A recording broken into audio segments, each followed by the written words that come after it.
Hello everyone, welcome to my channel. હું કૃષ્ણા ગલાણી આપ સૌનું મારી ચેનલ પર સ્વાગત કરું છું. ધોરણ 7 હિન્દી સેકન્ડ સેમેસ્ટરમાં 5મો પાઠ ધરતી કી શાન કવિતા, જેને આપણે આજે સ્વાધ્યાય પોથીની અંદરની સોલ્યુશન મેળવીશું. તો શરૂઆત કરીએ. સૌથી પહેલો પ્રશ્ન છે, निम्नलिखित प्रत्येक प्रश्न के उत्तर के लिए दिए गए विकल्पों में से सही विकल्प चुनकर उसका क्रम अक्षर प्रश्न के सामने दिए गए बॉक्स में लिखिए. पहलू छे, मनुष्य किसकी शान है? जवाब छे सी, धरती की. बीजू, मनुष्य की मुट्ठियों में क्या बंद है? जवाब छे तूफान. मनुष्य धरती से किसको जोड़ सकता है? जवाब छे अंबर को एटले के बी. मनुष्य किसको थाम सकता है? काल को एटले के ए. पंडित भरत व्यास क्या थे? गीतकार थे, जेनो एटले के सी. प्रश्न 2, निम्नलिखित प्रश्नों के लिए सही विकल्प के सामने टिक का चिन्ह कीजिए. मनुष्य चाहे तो काल को, जवाब छे थाम ले. मनुष्य चाहे तो धरती को अंबर से जोड़ दे.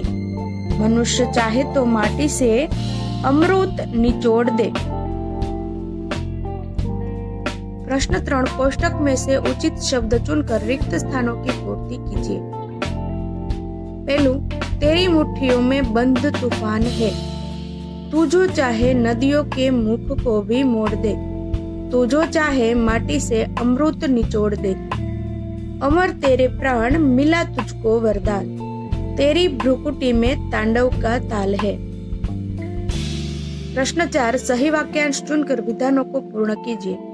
पहलू, मनुष्य के प्राण अमर है क्योंकि उसकी आत्मा में स्वयं भगवान बैठे हैं. बीजू, मनुष्य जितना चाहे ऊंचे जा सकता है क्योंकि उसकी उड़ान नभ से भी ऊंची है. प्रश्न 5, निम्नलिखित प्रश्नों के उत्तर एक एक वाक्य में लिखिए.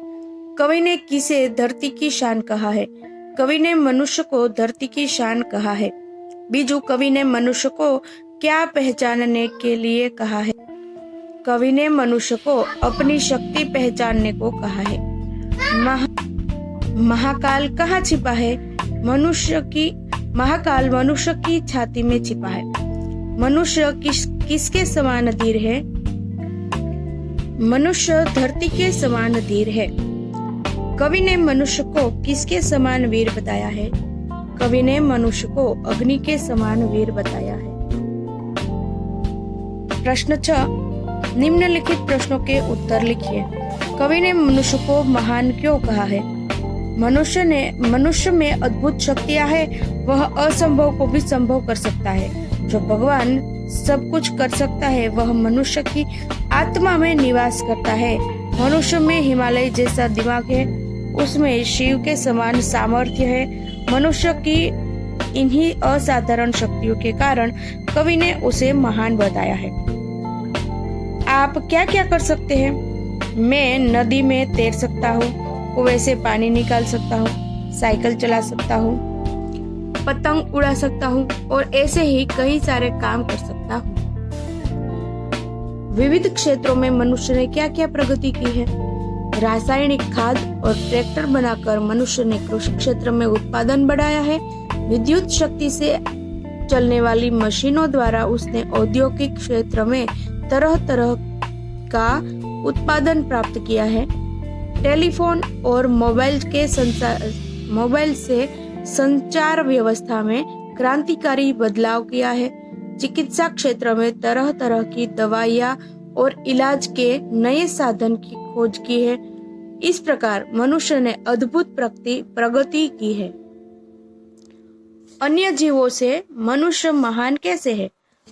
मनुष्य के पास अन्य जीवों की अपेक्षा सोचने समझने की विशेष बुद्धि है.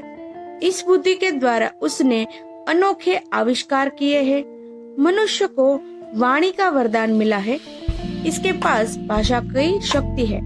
इसके बल पर उसने सभ्यता और संस्कृति का विकास किया है. इस प्रकार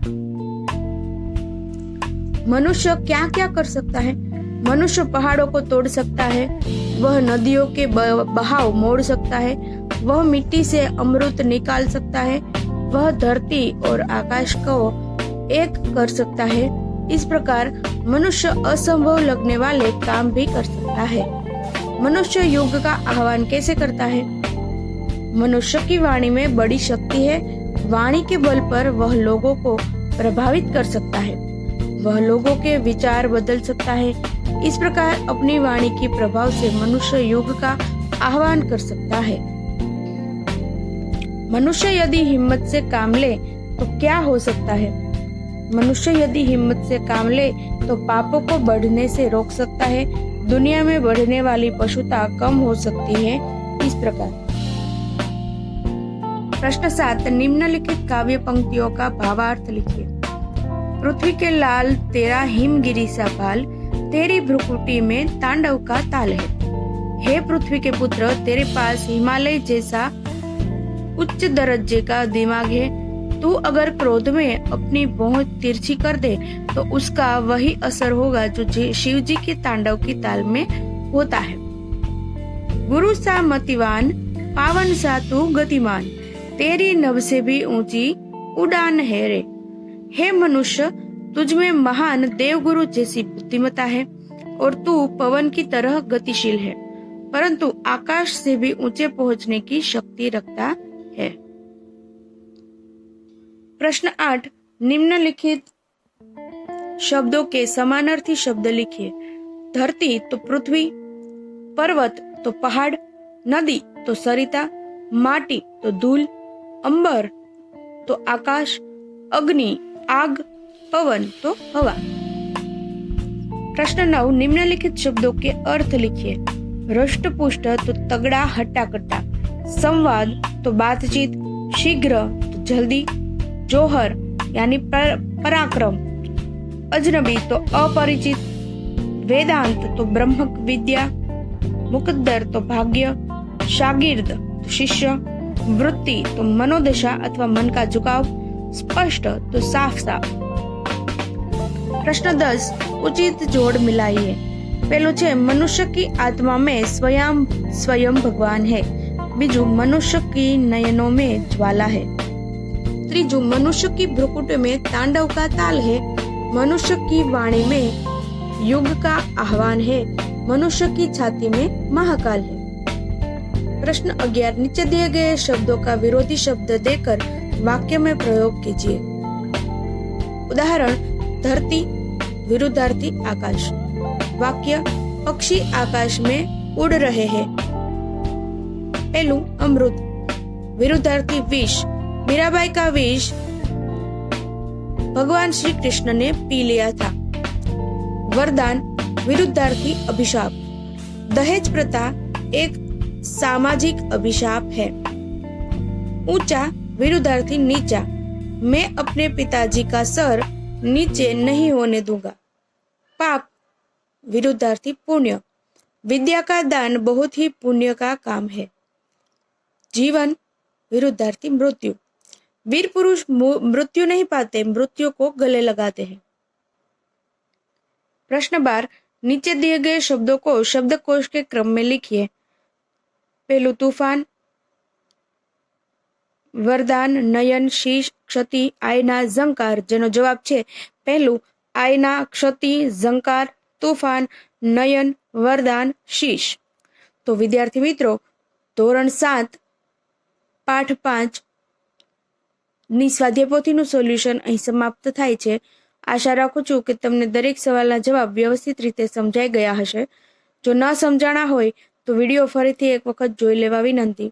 તેમ છતાં જો કોઈ સવાલ રહે તો કમેન્ટ બોક્સની અંદર મને સવાલ કરવો, જેનો યથાયોગ્ય જવાબ આપવા હું પૂર્ણ પ્રયાસ કરીશ। જો મારો વિડીયો પસંદ આવે તો લાઈક કરો, શેર કરો અને તમારા મિત્રો સાથે શેર કરો અને સબસ્ક્રાઇબ કરો। Thank you.